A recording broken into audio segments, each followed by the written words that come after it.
श्री राम जय जय राम। श्री राम जय जय राम। श्री राम जय जय राम। श्री राम जय जय राम। भक्तराज हनुमान भाग 13।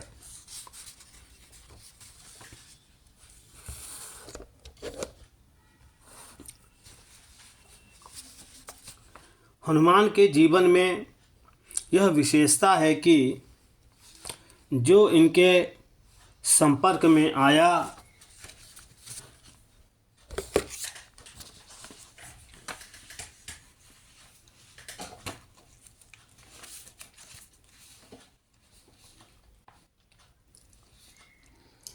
उसे इन्होंने किसी न किसी प्रकार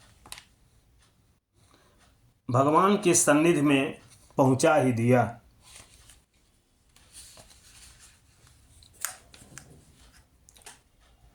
लंका में विभीषण इनसे मिले, इनके संसर्ग और आलाप से वे इतने प्रभावित हुए कि रावण की भरी सभा में उन्होंने हनुमान का पक्ष लिया और अंत में रावण को छोड़कर वे राम की शरण आ गए। उस समय जब सुग्रीव के विरोध करने पर भी भगवान ने शरणागत रक्षा के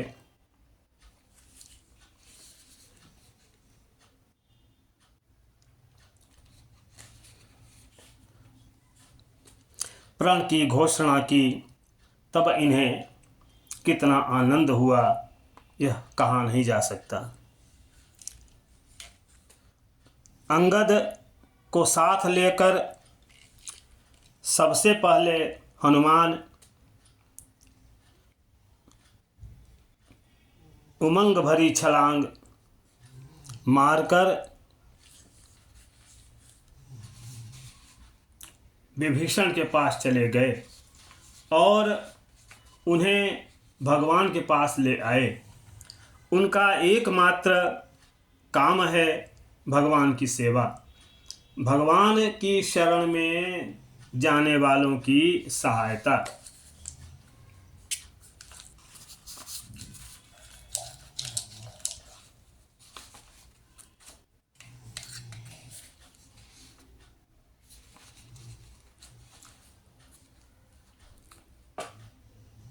समुद्र बंधन हुआ,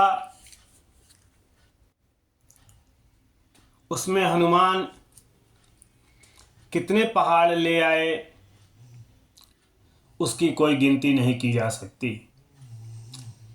सेतु पूरा होते होते भी ये उत्तर की सीमा से एक पहाड़ लिए आ रहे थे। इंद्रप्रस्थ से कुछ दूर चलने के बाद उन्हें मालूम हुआ कि सेतुबंध का कार्य पूरा हो गया। उन्होंने सोचा कि अब इस पहाड़ को ले चलकर क्या होगा, वहीं रख दिया।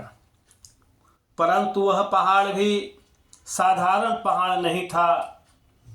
उसकी आत्मा ने प्रकट होकर हनुमान से कहा, भक्तराज, मैंने कौन सा अपराध किया है कि आपके कर कमलों का स्पर्श प्राप्त करने पर भी मैं भगवान की सेवा से वंचित हो रहा हूँ। मुझे यहाँ मत छोड़ो।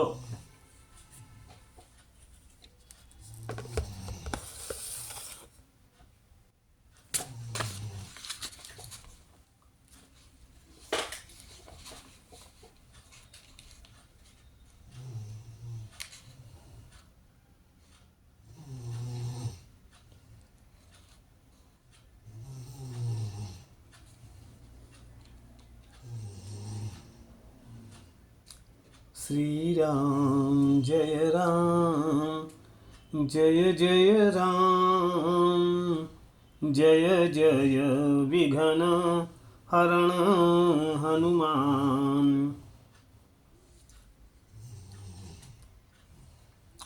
गिरिराज ने कहा, वहाँ ले चलकर भगवान के चरणों में रख दो। पृथ्वी पर स्थान न हो तो समुद्र में डुबा दो। भगवान के काम आऊं तो जीवित रहना अच्छा, नहीं तो इस जीवन को रखने से क्या लाभ। हनुमान ने कहा, गिरिराज तुम वास्तव में गिरिराज हो। तुम्हारी यह अव्यक्त निष्ठा देखकर मेरे मन में आता है कि मैं तुम्हें ले चलूं, परंतु भगवान की ओर से घोषणा की जा चुकी है कि अब कोई पर्वत न लाए। मैं विवश हूँ, परंतु मैं तुम्हारे लिए भगवान से प्रार्थना करूँगा। जैसा वे आज्ञा देंगे वैसा मैं तुमसे कह दूँगा। हनुमान भगवान के पास गए। उन्होंने उनकी सच्चाई और प्रार्थना भगवान के सामने निवेदन की। भगवान ने कहा, वह पर्वत तो मेरा परम प्रेम पात्र है, उसका तुमने उद्धार किया है। जाकर उससे कह दो कि द्वापर में मैं कृष्ण रूप में अवतार लेकर उसे अपने काम में लाऊंगा और 7 दिनों तक अपनी अंगुली पर रख कर ब्रजजनों की रक्षा करूंगा। हनुमान ने ब्रजभूमि में जाकर गोवर्धन से भगवान का संदेश कहा। हनुमान की कृपा से गोवर्धन गिरी भगवान का परम कृपा पात्र बन गया। भगवान की नित्य लीला का परिकर हो गया। सुबेल पर्वत पर भगवान पर्णशैया पर लेटे हुए थे। सुग्रीव की गोद में उनका सिर था। अंगद हनुमान चरण दबा रहे थे। धनुष और नारायण तूड़ीर अगल बगल रखे हुए थे। लक्ष्मण पीछे की ओर वीरासन में बैठकर भगवान को देख रहे थे। भगवान अपने हाथ में बाण लेकर सहला रहे थे। भगवान ने चंद्रमा की ओर देखकर पूछा, भाई अपनी अपनी बुद्धि के अनुसार तुम लोग बताओ कि यह चंद्रमा में श्यामता कैसी है। सुग्रीव, विभीषण, अंगद आदि ने अपने अपने भाव के अनुसार उसके कारण बतलाए। सबसे पीछे हनुमान ने कहा, प्रभो चंद्रमा आपका सेवक है, आपका भी उस पर अनंत प्रेम है। वह आपको अपने हृदय में रखता है और आप उसके हृदय में रहते हैं। बस आप ही चंद्रमा के हृदय में श्याम सुंदर रूप से दिख रहे हैं। भगवान हंसने लगे। सबको बड़ी प्रसन्नता हुई कि कह हनुमंत सुनहु प्रभु शशि तुम्हार प्रिय दास। तब मूरति विधुर बसती सोई श्यामता आभास। हनुमान को तो सर्वत्र भगवान के दर्शन होते थे।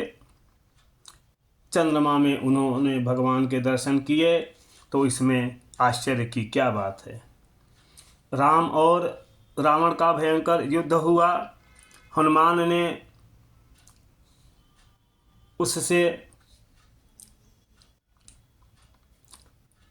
कितने राक्षसों का वध किया।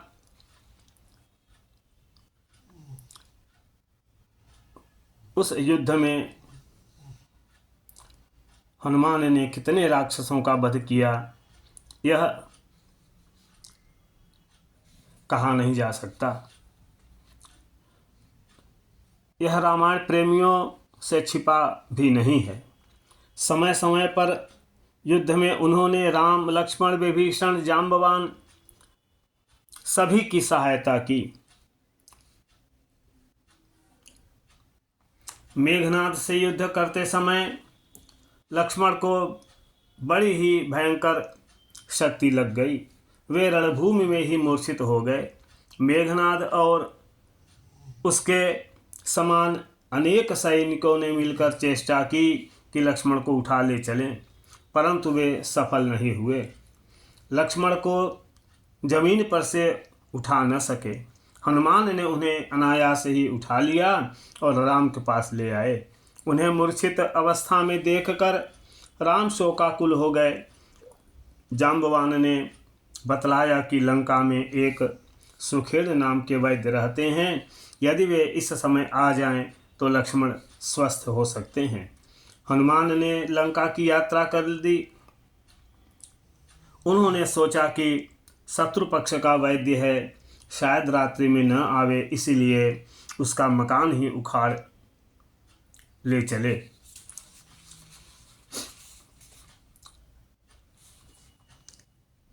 ऐसा ही किया। सुखेड़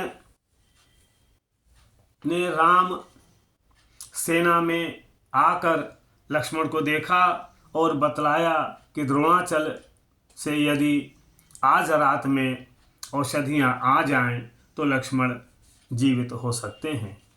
हनुमान ने भगवान का स्मरण करके द्रोणाचल की यात्रा की। यह समाचार रावण को मिल गया था। उसने कालनेमि नामक दैत्य से मिलकर ऐसा षड्यंत्र रचा कि हनुमान को मार्ग में ही अधिक समय लग जाए और वे कल सूर्योदय के पहले यहाँ न लौट सकें। कालनेमि ने ऋषि का वेश बनाकर हनुमान को भुलावे में रखना चाहा, परंतु मायापत के दूत पर किसकी माया चल सकती है। दैव माया से हनुमान को पता चल गया और उन्होंने उस बनावटी ऋषिराज को मृत्यु की गुरु दक्षिणा देकर आगे की यात्रा की। हनुमान द्रोणाचल पर पहुंच गए। रात का समय था। वे औषधियों को नहीं पहचान सके। शायद औषधियों ने अपने को छिपा लिया। हनुमान विलंब करना तो जानते ही नहीं थे। रातों रात ही उन्हें लंका पहुंचना था। उन्होंने समूचा द्रोणाचल ही उखाड़ लिया और लेकर चलने लगे। लौटते समय अयोध्या उनके मार्ग में पड़ती थी।